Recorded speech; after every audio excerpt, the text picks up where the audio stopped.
So greetings, hello, welcome to this eventful week here in Betet, which is twinned with a town called Tischendorf in Bavaria, by the way, which is right in the south of Bavaria. I would love to go there on pilgrimage one time. And I've been trying to find out if the famous biblical scholar called Tischendorf was named after that Tischendorf. Still working on that, because that would be quite fun. He's long dead, but he did huge work on the Apocrypha, and he went exploring remote libraries in the Sinai and all over the Middle East, you know. A great German scholar of extra biblical stuff back in the day. So it's been an eventful week. Let me start by welcoming friends, and we're still here, and fingers crossed, and it's been quite an interesting week. I'm going to share a few things I've been up to, and we can have a discussion about it, and you can tell me if it's all a waste of time, but I hope not.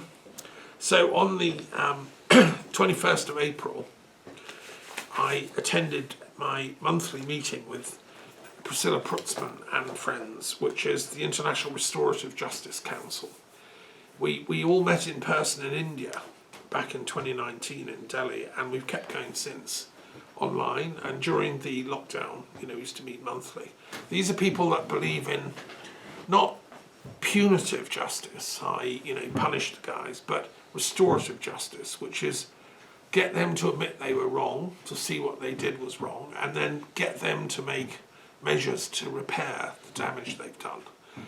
You know, simple case, let's say, oh God forbid, but you know, this terrible thing in Canada, a person runs into the crowds and we don't know why, you know, he had mental health problems apparently, 30-year-old bloke, and he kills 11 people and injures 100.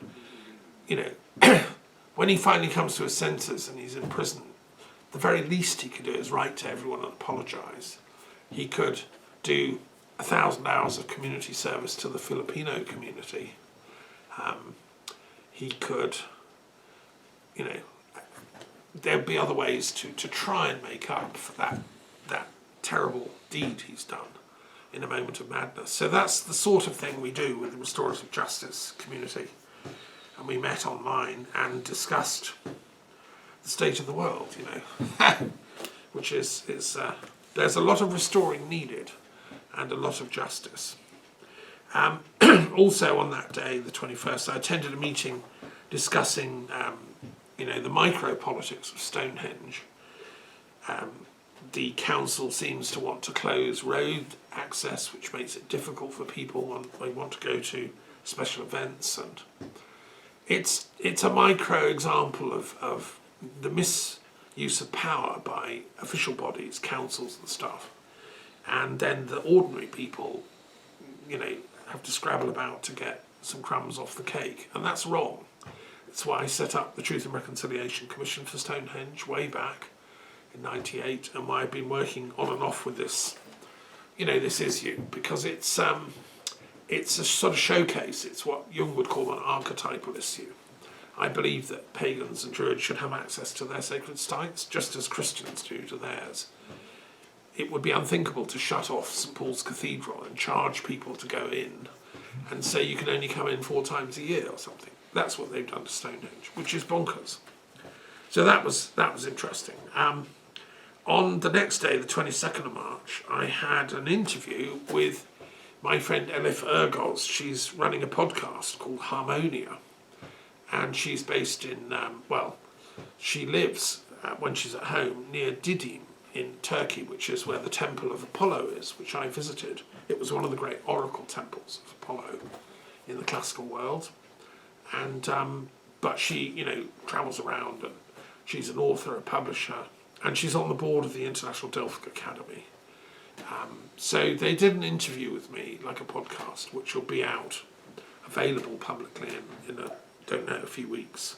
It was fascinating, and it was run by a Swedish guy, David Carlson, who's a musician, and we ended up talking about the Kabbalah runes and inspirational downloads from the cosmos, and is there a common language? As Boreas said, the Swedish philosopher, librarian to Queen Christina, that it is predating the split of all the languages.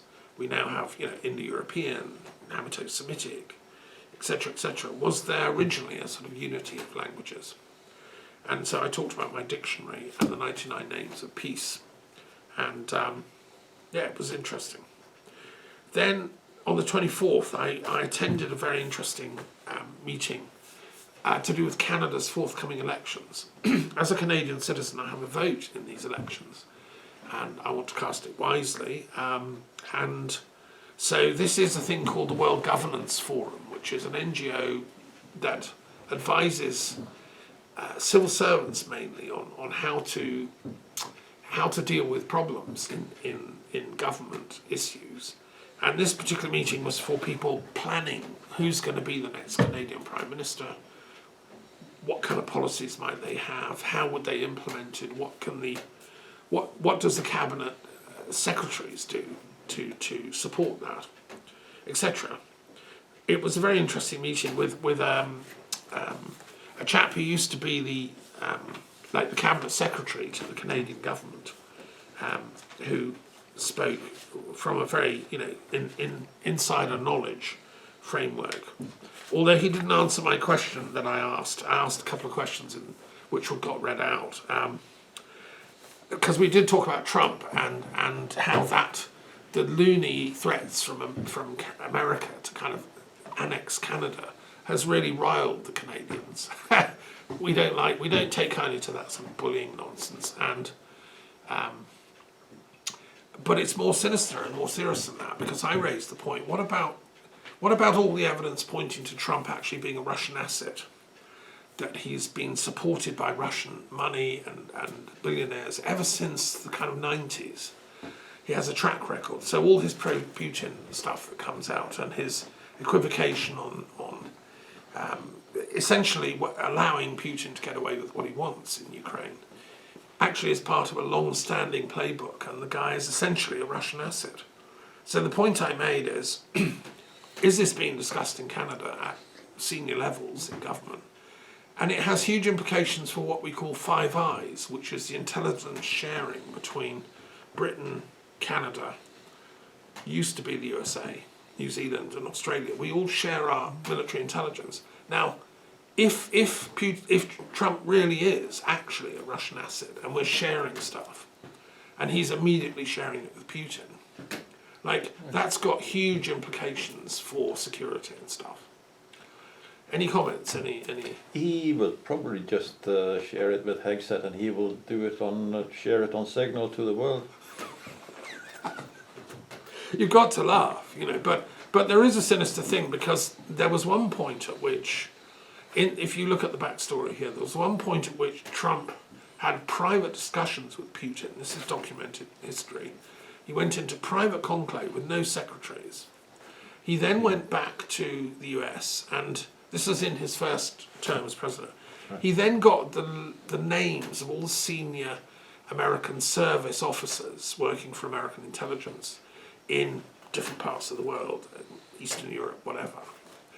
And because he's president, they had to hand these over to him. And within a few weeks or months, a lot of them were killed. Join the dots here, right? In other words, it appears that Trump deliberately leaked these names to Russian intelligence. Well, I find this shocking. So the question I asked on this meeting was, at what point, how much evidence do we need before we stop sharing with the US? And Mark Carney has already said, Canada has to rethink its entire geopolitical orientation, which has always been US friendly, huge trade and all this stuff. But with a madman who's a Putinist in power, that has to be rethought. And to be honest, it won't. It's really bad news for the US. They've introduced tariffs which will clobber them. They still need stuff from Canada, which has huge resources. They've shot themselves in the foot, in my opinion. So, anyway, there were some other matters raised. It was a very interesting meeting. And the actual election is on this coming Monday, i.e. tomorrow. I will be watching that with great interest.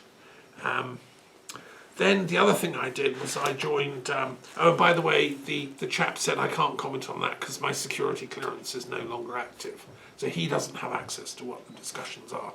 But I'm pretty sure they are talking about that at senior levels.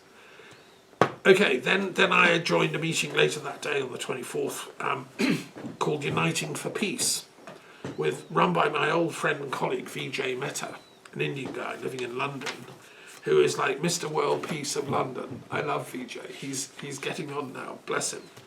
And he brings together all these fantastic speakers, and one of them, there were some great speakers, but one of them I was deeply impressed by.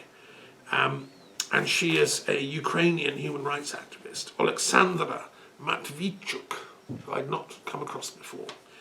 And she set up a human rights organisation which won the Nobel Peace Prize in 2022. And she was a brilliant speaker, and she said her job is to document cases of human rights abuse going on in occupied territories under the Russians, and they have 20,000, no, they have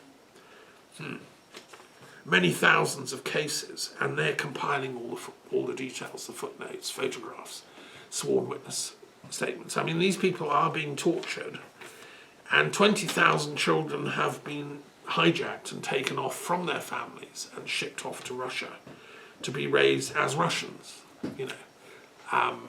So anyway, she was a brilliant speaker, and for 14 years she's been working on this case. Yeah, 84,000 episodes, she said, they have documented. Shocking stuff. And I'm going to be in touch with her about, you know, the idea of, well, follow-up stuff. Also, we heard from Yuri Shelyazhenko, who I've heard from before, who's a pacifist and a conscientious objector. He's against all wars, and he wants the right of conscientious objectors to be upheld both by Ukrainians and Russians. If you say, I'm a conscientious objector, I'm not a threat to anyone, I won't fight, then you shouldn't be conscripted or put in prison or tortured. And he's a man of great courage. He's like a sort of latter-day Tolstoy, I think. He's got a great beard. I love him. And then he's helped set up a Quaker meeting in Ukraine. They're running a peace studies school, and you know, there's quite a few Jehovah's Witnesses who are in prison in Russia because they're also pacifists. They say they won't fight. Well, that's against the law in Russia. There doesn't seem to be any respect for conscientious objection. So he's in touch with these prisoners, which I think is wrong. We also heard from Dr. Richard Lawson, who used to be the Green Party spokesperson in Britain. He's a medical doctor.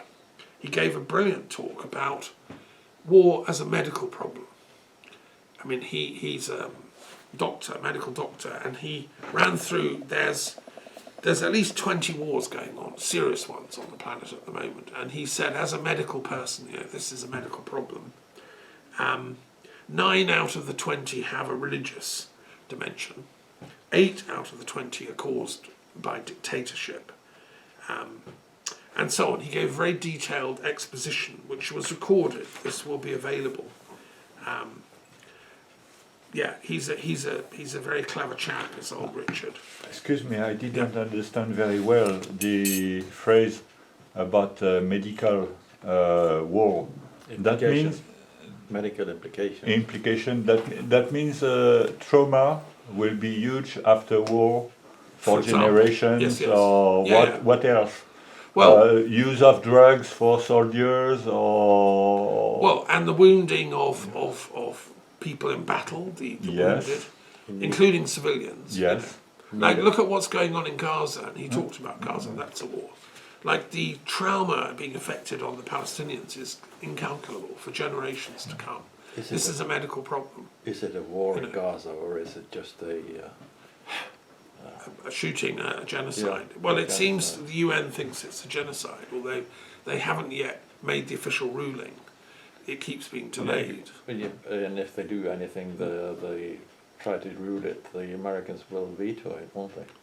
No, they can't veto the findings of the International Court of Justice. Not the findings. They can veto any implications, like, you know. But I don't know. we'll see. There may be a few miracles in the wing here. Conscience might be kicking in late. I'll come to that in a minute. It's the right place for it. So yeah, Richard Lawson, great man. And just to say, I worked a lot in my days at the University of London with a thing called Medical Association for the Prevention of War, MAPW, which is still going. And I've worked with colleagues, Dr. Geoffrey Siegel, who was a friend of mine, another doctor. In Britain, we do think of war as a medical problem. This guy is one of a long line of thinkers. And I've always seen my work as coordinator of philosophers of peace as a medical thing. You know, that's why I bother with my peace studies work, is because when I worked as a nursing orderly in the Canadian Veterans Hospital, nursing patients who were still traumatised after World War I and II, and had various medical health problems like no legs because they turned to alcohol and got gangrene and lost their legs. Unbelievable stories. The best way to heal those people is not to let the war happen, to prevent the war. I worked out in my own little brain, so I said, okay, I'm going back to Britain, I'm going to stop World War III. That was the plan, right? And that's what I've been trying ever since, which is you know, is still touch and go, I would say. It's an active job, this. So anyway, I think that medical approach to war prevention is very important. And we heard from Jeff Beatley, who's used to run the Quaker Peace Studies Trust, which supports Bradford School of Peace Studies. Excellent stuff.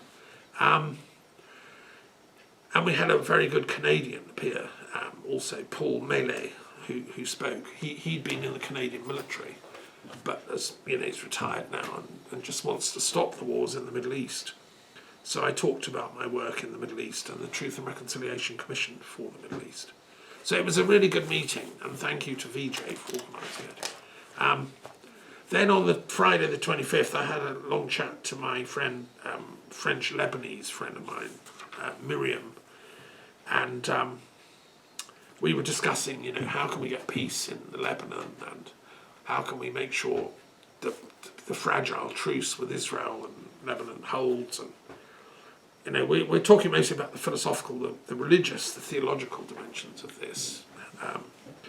But she was saying, yeah, but I'm worried about Iran because there's lots of noise. You know, what if Israel wants a war with Iran? What are we going to do? And I was saying, no, they're not that mad.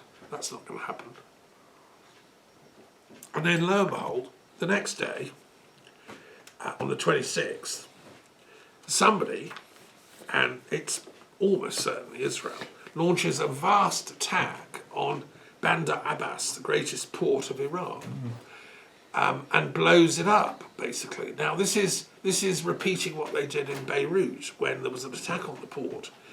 The port was disabled and loads of people were killed. In this attack at Bandar Abbas, 28 people have died and thousands of others have been wounded. Now, Israel, of course, denies any involvement, right? Yeah, no, we didn't have anything to do with Lebanon either. Iran doesn't point the finger either. I think they're still trying to work out what hit them because I looked this up before it came live, and the Iranians are still trying to figure out forensically what happened. But I don't think it takes a genius to see this as a pattern. I think what Israel is thinking, and I don't mean Israel, the people, I mean the cabal around Netanyahu, who is struggling to stay out of prison because he's facing charges personally. He's facing a criminal arrest warrant from the International Criminal Court, and his country is about to be censored for genocide. And so what he wants is a war with Iran because it'll take the heat off.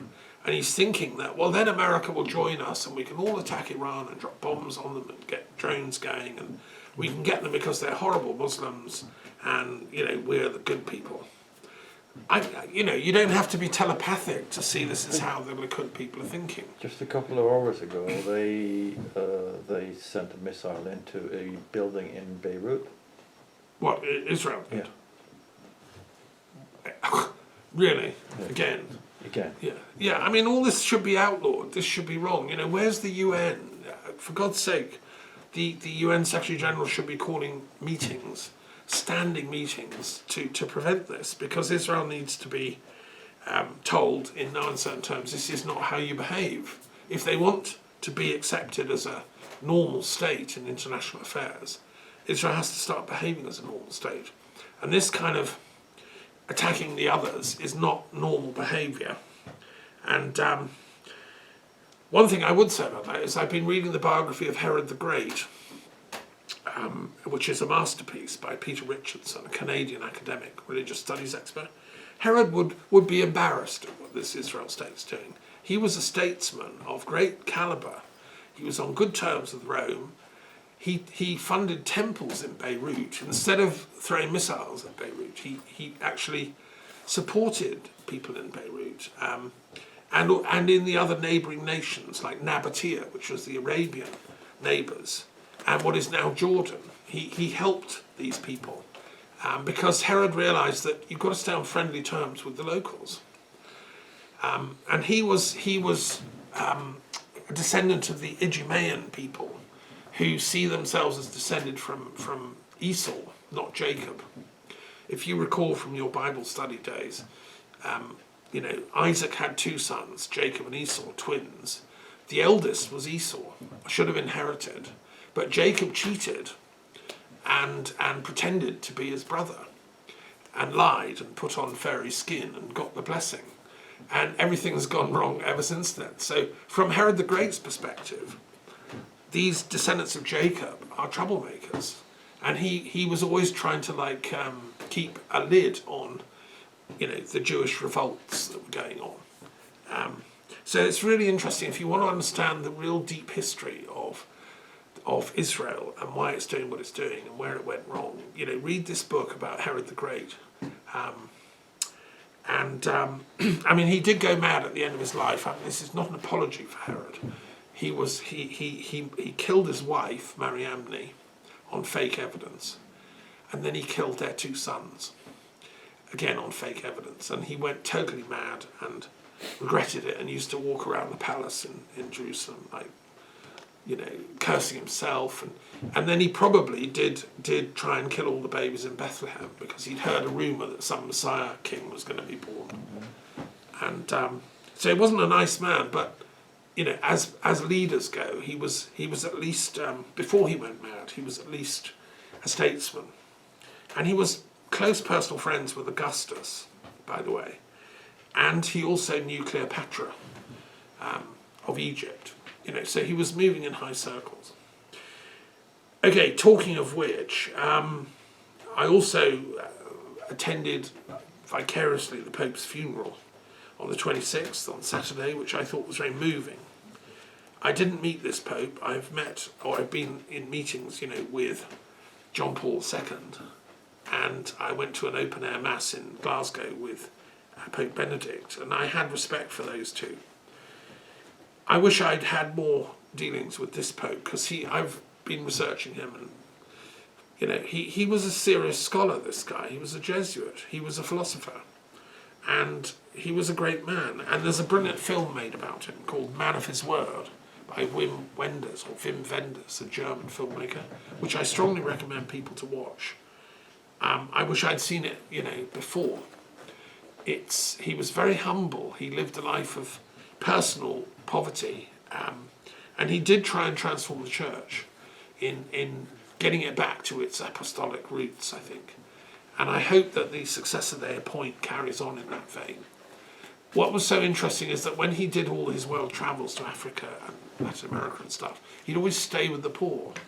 He would go and talk to the marginalised, the victims.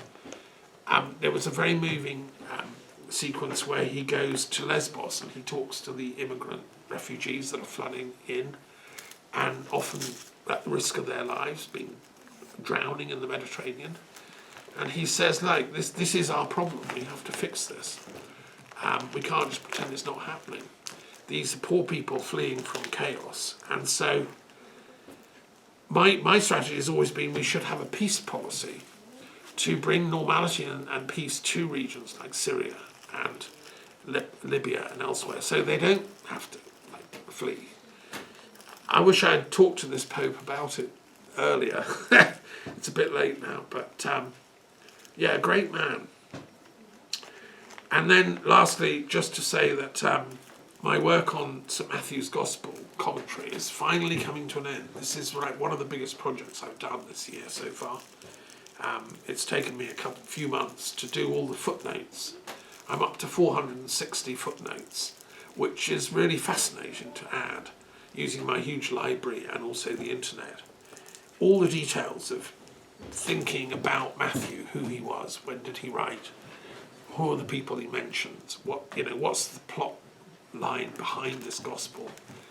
He was obviously Jewish. He writes a lot of Jewish references into the text, and he obviously saw Christ as the Messiah, and believed that he had come to bring good news for humanity. And there's huge implications, and I would say Pope Francis obviously believed that. That's the teaching of the Church. But I want to know the details. For instance, Jesus, according to Matthew, goes to a place up in the north of Galilee called Panias, which I've been to, where there's a cave dedicated to the god Pan, the god of nature. And that's where Jesus has this discussion with his disciples. Who do you think I am, he says. It's a classic, and St Thomas is there. So I've been commenting on all this. And it's really interesting. It turns out Herod the Great built the temple at Panias, of course, and loved that place. And it was his son, Herod Antipas, who was then ruling the place when Jesus used to go there. And then another thing I've discovered, this is also fascinating, is that there was a huge epic battle in 200 BC at Panias. I didn't realise how important this place was when I went there. Between the two inheritors of Alexander the Great's great empire, the Seleucids, who ruled Syria, were fighting the Ptolemies, who ruled Egypt. Both of them claimed to be in charge of Palestine, and the two great armies clashed at Panias, which is a little spot in the middle of nowhere, halfway up Mount Hermon. And they had this epic battle, and the Seleucids won. Now, what's so interesting is that I think was a disaster in terms of the geopolitical intellectual history of the region, because the Seleucids were more extreme Hellenizers. And when they conquered Palestine, Israel, Judea, they then said, okay, now you're all going to be good Hellenizers. And Antiochus IV, Epiphanes, insisted on putting a statue of Jupiter in the Holy of Holies in the temple in Jerusalem. And you all had to worship that. Now that is like, you don't do that to the Jews and get away with it. Even Herod wouldn't have done that, right? And so they did a revolt, they had the Maccabean revolt, and they got independence, and they death to the Hellenists, death to the Greeks, slogan started up. Now, and it's been going ever since. The extreme, Zionist extremists have had the same mantra, basically. Anything that's Western is evil, only Yahweh is the truth, and if you don't agree with that, you can be killed. Now, all that wouldn't have happened if the Seleucids hadn't won that fatal battle at Panias. If the Ptolemies had won, the Ptolemies had a much more laid-back approach to Judaism. They had a huge community in Alexandria of Jews, highly intellectual, who worked out a synthesis between Judaism and Hellenism, especially in Philo's work and many others. And so the Ptolemies weren't fussed. Do your Jewish thing, have your Yahweh temples. We're not going to interfere. But hey, you might want to read Plato, come and visit Alexandria. And Cleopatra was an example of that. She spoke like 10 languages. They were much more sophisticated intellectually than the Seleucids. So I think what I've said in my commentary on Matthew is it possible Jesus belonged to the Ptolemaic-friendly wing of Judaism? Why did his parents take him to Egypt when he was in fear of his life as a baby? Did he go back? There are many sources that indicate that he was partly educated in Alexandria. He was from that high-level intellectual wing of Ptolemaizing Judaism, if there is such a word. Ptolemaic-friendly Judaism. And that makes sense of his teachings. because he's talking about allegory, he's saying the spirit matters, not the text, etc. And maybe that's why he loved going to Panias, because he was going and lamenting the battle went the wrong way. Anyway, those are just some of the little glimpses of what I'm putting in the Matthew commentary. I've also been doing the Testament of, the Gospel of Nicodemus, which is also called the Acts of Pilate, which is an amazing apocryphal text that tells the story of what happened after the crucifixion and in the lead up to it. It's Pilate's version of what happened. It's also Nicodemus's version, who was a disciple of Jesus, and who, with Joseph of Arimathea, got the body down and put it in a cave from which it resurrected, apparently. So all that is given in this Acts of Pilate. And I'm putting all this into the commentary because I think people that read the Gospel of Matthew don't often know about these texts. They don't have access to them. And I think that's wrong. I think Christians should know the bigger picture, the bigger context. And then the Assumption of the Virgin Mary comes up because Joseph of Arimathea wrote the story of the Assumption of the Virgin Mary.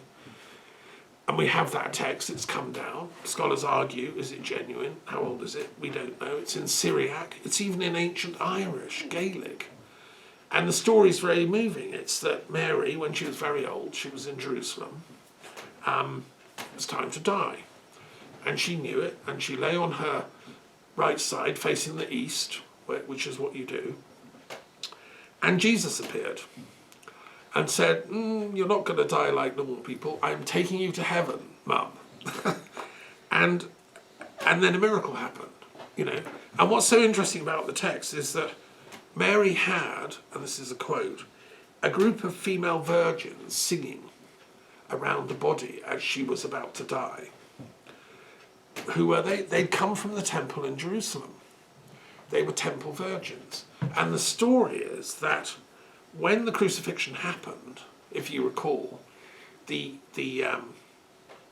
was a curtain or a veil inside the temple that was rent in half. And apparently, according to this story, the Acts of Pilate, these temple virgins were so terrified, they locked themselves in the Holy of Holies to escape the earthquakes and all kinds of stuff on Crucifixion Day. And they saw an angel with a sword smiting the veil. They saw it and they were terrified. And as soon as they could, they ran out and escaped. And they went to Mary because she was also a temple virgin.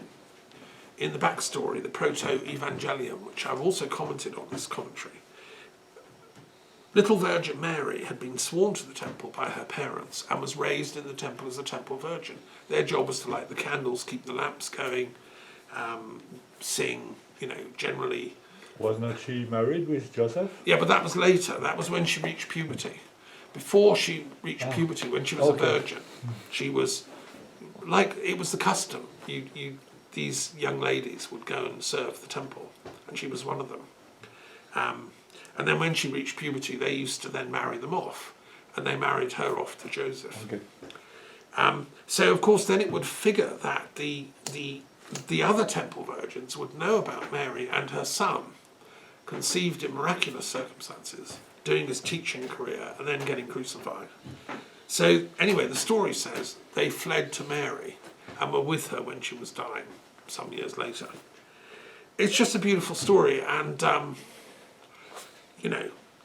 so there's a lot of detail gone into this commentary. I hope it's read and appreciated, all this work. But I'll stop there. I like very much the way you say the Christ has a nice teaching career. He had a 3-year teaching career. Yeah. It's true. It's not wrong. Enough to get his pension running. Oh, man. They killed him off, you see. At least I didn't get killed off, I mean, I've always said